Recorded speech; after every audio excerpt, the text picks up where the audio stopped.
آواز آئی، کوئی کہہ رہا ہے کہ یہ قافلہ موت کی طرف بڑھ رہا ہے، تو چونکہ لفظ موت میرے کان میں آیا، میری زبان سے نکلا انا للہ و انا الیہ راجعون۔ جناب علی اکبر نے کہا کیا بابا ہم حق پہ نہیں ہیں؟ امام نے فرمایا بیٹا اگر ہم حق پہ نہ ہو تو پھر کون حق پہ ہوگا؟ یہ جملہ علی اکبر نے سنا، فوراً کہا کہ بابا اگر ہم حق پہ ہیں تو ہمیں کوئی پرواہ نہیں ہے کہ موت ہم پہ آ پڑے یا ہم موت پہ جا پڑے۔ یہ کربلا کا ایک جوان۔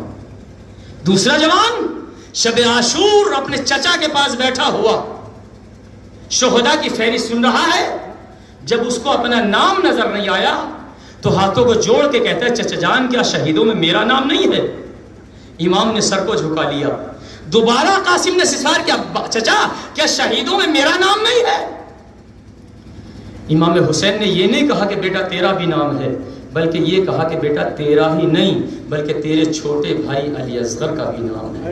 ایک مرتبہ جناب قاسم نے جملہ سنا، توقع ایک جملہ کہا چچا اگر قاسم کا بھی نام ہے تو کیا ظالم خیموں میں چلے آئیں گے؟ اس لیے کہ 6 مہینے کا اصغر تو میدان میں جا نہیں سکتا ہے۔ امام نے جملہ کہا بیٹا ظالم خیموں میں نہیں آئیں گے بلکہ تیرا چچا حسین علی اصغر کو آغوش میں لے کے میدان میں پہنچے گا، اور پہنچنے کے بعد وہاں سے 3 دن کا بھوکا پیاسا شہید کر دیا جائے گا۔ اجرکم اللہ۔ اور اب وہ وقت بھی آیا ہے کہ جب کربلا میں سب شہید ہو جاتے ہیں، سب شہید ہو جاتے ہیں، امام حسین استغاثہ بلند کرتے ہیں، حل من ناصر ینصرنا حل من مغیث یغیثنا، ارے کوئی ہے جو میری مدد کو آئے۔ ایک مرتبہ حسین نے استغاثہ بلند کیا، ادھر سے خیموں سے رونے کی آواز بلند ہوئی، ادھر خیموں سے رونے کی آواز۔ جناب امام حسین نے آواز کو سنا، فوراً خیموں کی طرف بڑھے، آواز دیتے ہیں بہن زینب ابھی تو تیرا باجایا زندہ ہے، ابھی تیرا بھائی زندہ ہے، رونے کی وجہ کیا ہے؟ کہا بھیا ارے جب سے آپ نے استغاثہ بلند کیا ہے تب سے اصغر نے اپنے آپ کو جھولے سے گرا دیا ہے، علی اصغر تڑپ رہا ہے۔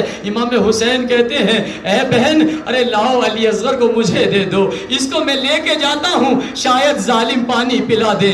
رباب سے زینب نے کہا، رباب نے سینے سے لگایا، سینے سے لگانے کے بعد در خیمہ پہ آئی اور آ کے کہتی ہے اے بیٹا اصغر اب تک جو بھی گیا ہے اپنے مولا کی حفاظت کرتا رہا ہے، تو میری طرف سے جا رہا ہے، خبردار جب تک زندہ رہے مولا پہ کوئی آنچ نہ آنے پائے۔ ارے شاید یہی وجہ ہے جب اصغر کے تیر لگا اور تیر گلے سے نکل کے امام کے بازو میں پیوست ہوا، امام اصغر نے خیمے کا رخ کر کے مسکرا کے کہا ہو اے مادر گرامی جب تک زندہ تھا مولا کی حفاظت کرتا رہا، لیکن میرا گلا اتنا چھوٹا تھا کہ تیر گلے کو پار کر کے مولا کے بازو میں بے بست ہو گیا۔ امام نے اصغر کا خون چلو میں لیا، چہرے پہ ملا، خیمے کی طرف چلے، زبان پہ جملہ ہے انا للہ و انا الیہ راجعون رضا بقضائہ و تسلیما لامرہ اجرکم علی اللہ جزاکم ربکم خیر الجزا۔ امام سجاد کی شہادت کے ایام چل رہے ہیں، انہی کی مناسبت سے مجلس ہے۔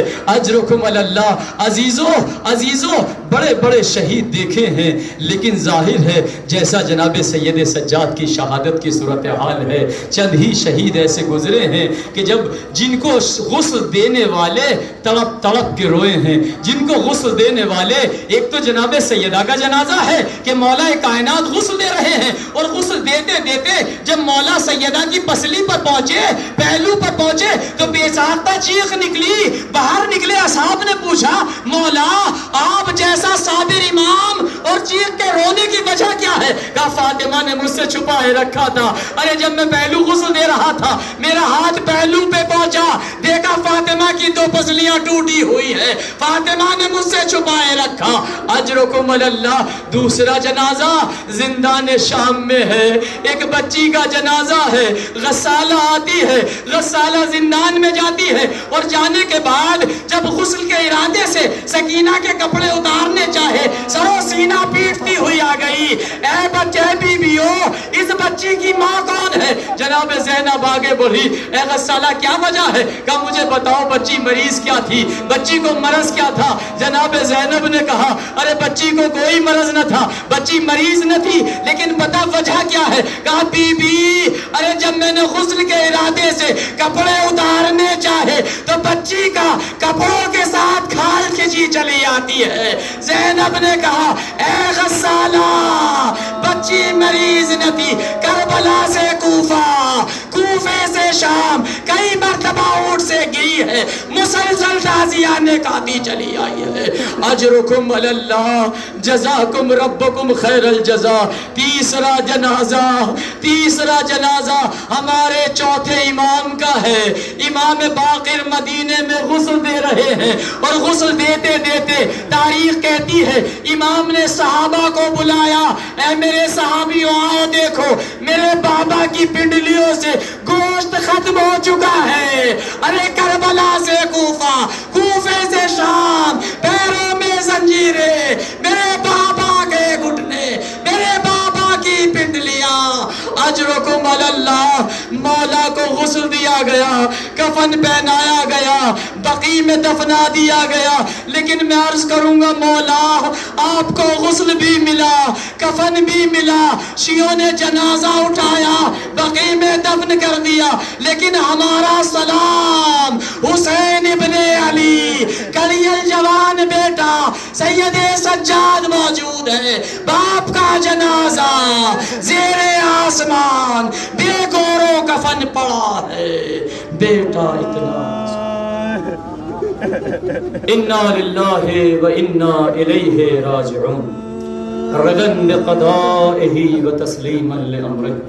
اللہم انی اسألک بحق محمد وانت المحمود، وبحق علی وانت الاعلی، وبحق فاطمة وانت فاطر السماوات والارض، وبحق الحسن وانت المحسن، وبحق الحسین وانت قدیم الاحسان، وبحق الائمة التسعة الطاہرین من ذریة الحسین علیہ السلام۔ پروردگار ہماری اس مختصر سی عبادت کو قبول فرما، پالنے والے جو مومنین و مومنات پریشان حال ہیں ان کی پریشانیوں کو دور فرما۔ پروردگار جو مومنین و مومنات مریض ہیں، یہاں پہ ہیں، اپنے گھر پہ ہیں، ہاسپٹل میں ہیں، قابل علاج ہیں، لا علاج ہیں، تجھے سید سجاد کی بیماری کا واسطہ انہیں صحت کامل و شفاء عاجل عطا فرما۔ پالنے والے جو مومنین بے اولاد ہیں ان کو اولاد نرین عطا فرما۔ معبود جن کو اولاد عطا فرمائی ہے ان کی اولاد کو نیک اور صالح بننے کی توفیق عطا فرما۔ پالنے والے ہمارے جوانوں کی اصلاح فرما۔ معبود ہمارے جوانوں کو روزگار عطا فرما۔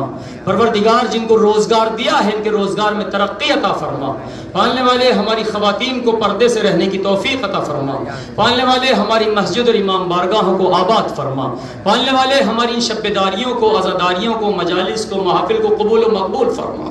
پروردگار ہم سب سے ہمارے زمانے کے ولی وارث امام زمانہ کو راضی و خوشنود فرما۔